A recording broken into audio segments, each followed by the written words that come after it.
Say mo Paulo, Kalorki. Hater ni Kimi, tinawag na sabaw ang dalaga. Fanay, umalma.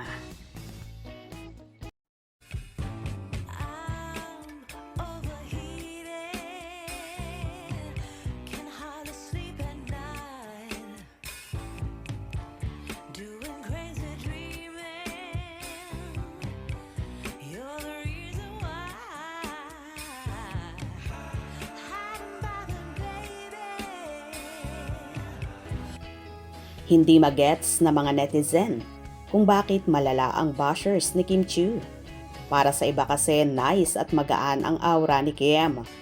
May mga tumatawag daw kasi ng sabaw kay Kim at mas marami pa raw na masasakit na salita ang sinasabi sa actress ng bashers niya.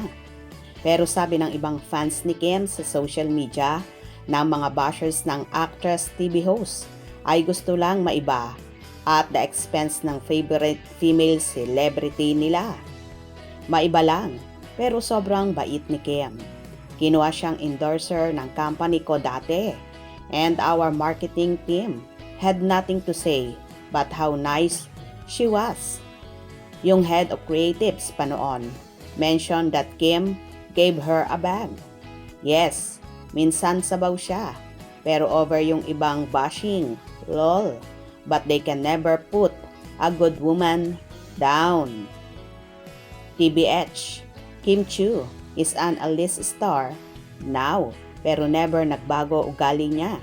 She's humble, funny, and talented.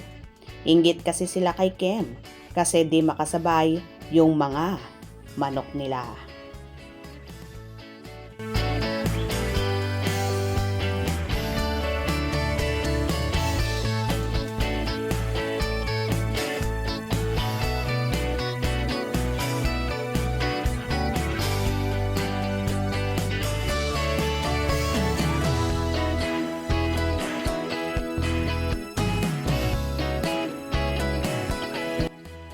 Kaloka na talaga ang mga bashers at kung ano-ano na lang ang sinasabi at tinatawag kay Kimi. Sabihin ba namang sabaw ang dalaga? Grabe naman kayo. Unang-una, kung hindi mabait at magaling makisama ang actress, wala yang kaibigan.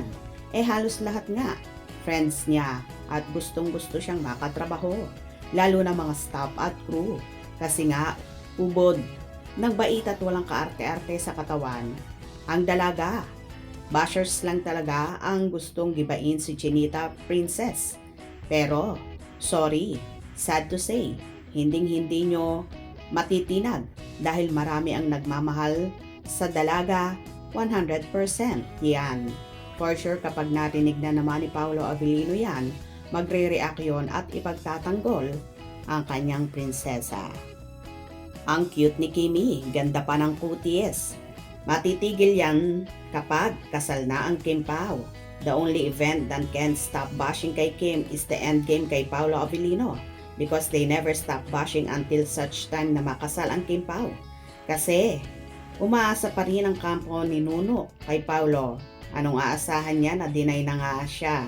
Si Palaka, si Chinita ang mahal ni Pao, hindi si Malaking Mata. Engage at live-in na ang Kim Pao. Tigilan nyo na mga bashers ang pagiging asang-asa sa never mangyayari. Hoy, ang kapal naman ang mukha nyo. Mga faninini, inggit lang kayo sa Kim Pao. Paano panis na ang J nyo? Walang napatunayan yan. Kayo lang naman ang palaging nagsasabi na gusto ni Pao si J. Kung gusto nyo si Jay, yung iyo na. Si Pao ang tanungin nyo kung gusto niya bang makapareha si Jay. Ayaw na nga niya, di ba? Paano, laos ka na. Kaya kainiwan ni Pao. Tapos sasabihin ko sa'yo, Jay, fan niya. Bakit? Itinanggi ni Pao kayo. Yan lang naman ang fan ni Jay ang epal para mapag-isipan na dikit ng dikit sa Kim Pao. Grabe na talaga ang mga bashers ni Kimi. Inggit na inggit sa nararating ng dalaga. Pwede ba tigilan nyo na si Chinita Princess dahil hinding-hindi nyo sila madadown ni Paolo. Hope you enjoyed. Please subscribe for more info.